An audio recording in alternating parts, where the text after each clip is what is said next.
ఒక ఫోటో, ఒక అనుమానం, ఒక సంబంధం. పరీక్ష. సంధ్య మరియు వికాస్ పెళ్ళి అయి 4 ఏళ్ళయింది. వాళ్ళ జీవితం చాలా సాధారణం కానీ ప్రశాంతంగా ఉండేది. ప్రతి ఉదయం వికాస్ లేచిన వెంటనే కిచెన్లోకి వెళ్ళి సంధ్యకి చాయ్ తయారు చేయడంలో సహాయం చేయాలా అని అడిగేవాడు.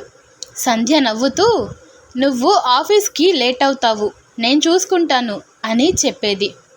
ఆ చిన్న చిన్న మాటలే వాళ్ళ జీవితంలో పెద్ద ఆనందంగా ఉండేవి. సంధ్యకి తన భర్త మీద చాలా నమ్మకం ఉండేది. ఎందుకంటే వికాస్ ఎప్పుడూ తనకు అబద్ధం చెప్పలేదు. కానీ ఒకరోజు జరిగిన చిన్న సంఘటన వాళ్ళ జీవితాన్ని ఒక్కసారిగా మార్చేసింది. ఆ రోజు మధ్యాహ్నం సంధ్య ఇంట్లో ఒంటరిగా ఉంది. వికాస్ ఆఫీస్కి వెళ్ళాడు. అప్పుడే ఆమె ఫోన్కి ఒక వాట్సాప్ మెసేజ్ వచ్చింది.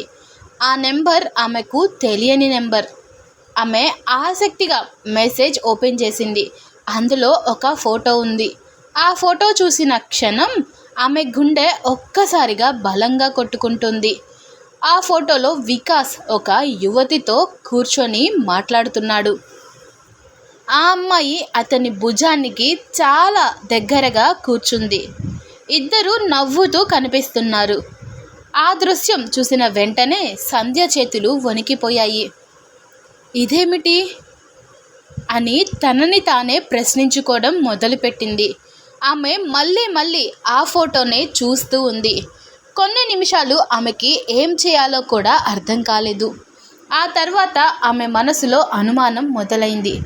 వికాస్ నిజంగా ఇలా చేస్తాడా అనే అనుమానం విత్తనం నాటుకుంది. ఆ రోజు సాయంత్రం వరకు సంధ్య చాలా టెన్షన్లో ఉంది. సాయంత్రం 7 గంటలకి వికాస్ ఇంటికి వచ్చాడు. అతను ఎప్పటిలానే నవ్వుతూ, "సంధ్య, చాలా ఆకలిగా ఉంది, ఏమైనా తినడానికి ఉందా" అని అడిగాడు. కానీ సంధ్య ముఖంలో నవ్వు లేదు. ఆమె నిశ్శబ్దంగా ఫోన్ తీసి అతని ముందు పెట్టింది. "ఇది చూడు" అని అన్నది. వికాస్ ఫోన్లోని ఫోటో చూసి కాసేపు మౌనంగా నిలబడ్డాడు. సంధ్య కోపంతో అడిగింది, "ఇదేమిటి వికాస్, నన్ను ఇలా మోసం చేస్తున్నావా" అని అడిగింది. వికాస్ కాసేపు లోతుగా ఊపిరి తీసుకున్నాడు. "సంధ్య, నువ్వు అనుకుంటున్నది నిజం కాదు" అని అన్నాడు. "అయితే ఈ ఫోటోకి అర్థం ఏమిటి" అని అడిగింది. కొన్ని క్షణాలు ఇంట్లో పూర్తిగా నిశ్శబ్దం. ఆ తర్వాత వికాస్ మెల్లగా అన్నాడు, "ఆమె పేరు దీప్తి. మేమిద్దరం కాలేజీలో కలిసి చదివాం. దాదాపు 10 సంవత్సరాల తర్వాత ఆ రోజు అచ్చంగా రోడ్డు మీద కలిసింది. కాసేపు కూర్చొని ఏయో పాత విషయాలు మాట్లాడుకున్నాం అంతే" అని అన్నాడు. సంధ్య ఇంకా కోపంగా అతని వైపు చూస్తోంది. అప్పుడు వికాస్ మెల్లగా అన్నాడు, "నేను ఆమెని ఎప్పుడూ తప్పుడు దృష్టితో చూడలేదు. ఆమె నా జీవితంలో ఒక క్లాస్మేట్ మాత్రమే, అంతే" అన్నాడు. సంధ్యకి ఇంకా అనుమానం తగ్గలేదు. ఆ రాత్రి ఇద్దరూ ఎక్కువగా మాట్లాడలేదు. కొన్ని రోజుల పాటు వాళ్ళ మధ్య ఒక విచిత్రమైన నిశ్శబ్దం కొనసాగింది. వికాస్ మాట్లాడటానికి ప్రయత్నించాడు. కానీ సంధ్య మనసులో ఉన్న అనుమానం పూర్తిగా పోలేదు. ఒకరోజు సంధ్య తన స్నేహితురాలు నేహతో మాట్లాడింది. నేహ ఆమెకు ఒక మాట చెప్పింది. "సంధ్య, ఒక ఫోటో చూసి జీవితాన్ని నిర్ణయించకు, ముందు నిజం తెలుసుకో" అని చెప్పింది. ఆ మాట సంధ్య మనసులో బలంగా నాటుకుంది. ఆమె కొద్ది రోజుల తర్వాత వికాస్ ఆఫీస్ దగ్గరికి వెళ్ళింది.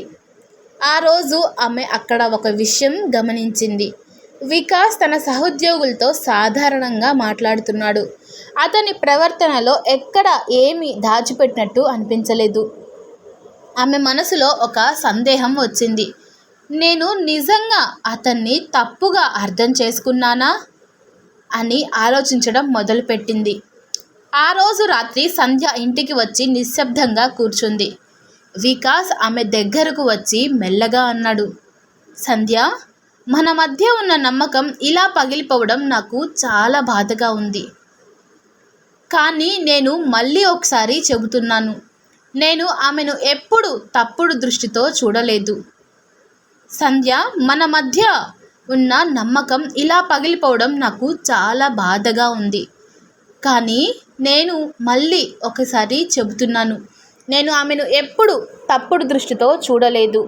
అలా చెప్పిన తర్వాత వికాస్ కాసేపు మౌనంగా నిలబడ్డాడు. అతని కళ్ళల్లో ఒక విచిత్రమైన బాధ కనిపించింది. సంధ్య వైపు చూసి మెల్లగా అన్నాడు, సంధ్య, నువ్వు గుర్తుపెట్టుకున్నావా? మన పెళ్ళైన మొదటి రోజు నేను నీకు ఒక మాట చెప్పాను, నీకు ఎప్పుడైనా బాధ కలిగించే పని నేను చేయను అని. అతను కాసేపు ఆగి మళ్ళీ మాట్లాడడం ప్రారంభించాడు. నువ్వు నా జీవితంలోకి వచ్చిన రోజు నుంచి నా ప్రపంచం మొత్తం మారిపోయింది. ఇప్పటి వరకు నేను నా కోసం మాత్రమే జీవించాను. కానీ నిన్ను పెళ్లి చేసుకున్న తర్వాత ప్రతిరోజు నీకోసం కూడా బ్రతకడం మొదలుపెట్టాను. వికాస్ మెల్లగా ఆమె దగ్గరకు వచ్చి అన్నాడు, నీకు ఏ చిన్న బాధ వచ్చినా నా గుండెల్లో ఒక భారంగా అనిపిస్తోంది సంధ్య. నీ నవ్వు చూస్తే నాకు రోజు మొత్తం అలసట పోతుంది. నీ కన్నీళ్లు చూస్తే మాత్రం నేను నన్నే క్షమించుకోలేను. అతను ఒక నిమిషం నిశ్శబ్దంగా నిలబడిన తర్వాత చాలా మెల్లగా చెప్పాడు, ఈ ప్రపంచంలో చాలామంది నాకు తెలిసిన వాళ్ళు ఉంటారు. కానీ నా హృదయంలో స్థానం ఉన్నది ఒక్కరికి మాత్రమే. ఆ వ్యక్తి నువ్వే సంధ్య. అందుకే నువ్వు నన్ను ఇలా అనుమానించడం నాకు చాలా బాధగా ఉంది. సంధ్య నిశ్శబ్దంగా అతని మాటలన్నీ వింటోంది. ఆ మాట విన్న వెంటనే సంధ్య కళ్ళల్లో కన్నీళ్ళొచ్చాయి. ఆమె మెల్లగా చెప్పింది, క్షమించు వికాస్, ఒక ఫోటో చూసి నేను నిన్ను అనుమానించాను. వికాస్ ఆమె చేతిని పట్టుకొని అన్నాడు, మనిషిని ఒక క్షణం చూసి తీర్పు చెప్పడం చాలా సులభం, కానీ ఒక సంబంధాన్ని కాపాడుకోవడం చాలా కష్టం అని అన్నాడు. ఆ రోజు వాళ్ళిద్దరూ చాలాసేపు మాట్లాడుకున్నారు. అప్పుడు సంధ్యకి ఒక విషయం బాగా అర్థమైంది. కొన్నిసార్లు ఒక ఫోటో, ఒక చిన్న మెసేజ్ లేదా ఒక క్షణం కనిపించిన దృశ్యం మన మనసులో పెద్ద తుఫాను రేపుతుంది. మన కళ్ళతో చూసిందే నిజం అనిపిస్తుంది. మనసు కూడా అదే నిజం అని నమ్మేస్తుంది. కానీ జీవితం చాలాసార్లు మనకు ఒక నిజం నేర్పుతుంది. మనకు కనిపించేది మొత్తం కథ కాదు. ఒక ఫోటోలో కనిపించేది ఒక్క క్షణం మాత్రమే. కానీ ఒక మనిషి హృదయంలో ఉన్న నిజం అనేక సంవత్సరాల కథ. సందేహం ఒక చిన్న చిమ్మటలా మొదలవుతుంది, కానీ అది పెరిగితే ఒక పెద్ద అగ్నిలా ఒక మంచి సంబంధాన్నే కూల్చేస్తుంది.